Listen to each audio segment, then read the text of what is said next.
ভালো আছেন। সবাইকে ঈদ মোবারক করি। তো আমরা নামাজের সময় যে বোর্ডগুলো আমরা নিজেরা তৈরি করি। অনেকে বলে যে আপনারা ডিজাইন করেন কীভাবে লেখেন, কীভাবে কাটিং করেন। তো এই যে আমাদের CNC digital touch screen machine, যে প্রথমে আমরা একটা কম্পিউটারের মাধ্যমে ডিজাইন করি। এই যে ডিজাইন করার পর আমরা এই যে আমাদের কাঙ্ক্ষিত CNC machine, robotic CNC machine, এই সিএনসি মেশিনে আমরা এই যে রোবোটিক মেশিনে কাটিং করছে। অনেক বড় মেশিন।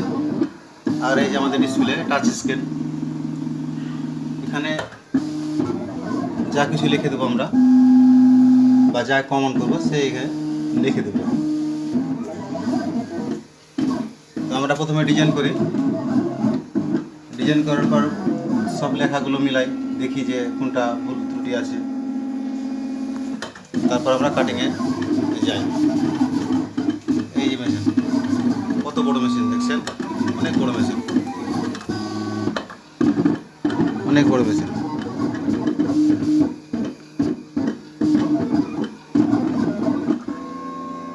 তো মূলত আমার দোকানটা অনেক ছোটো, তো আমি বাসাতে কাজগুলো করি, যে বাসাতে আমরা এই কাজগুলো করে থাকি। তো আপনারা কাস্টমাইজ করে ঘড়িগুলো বানাতে পারবেন।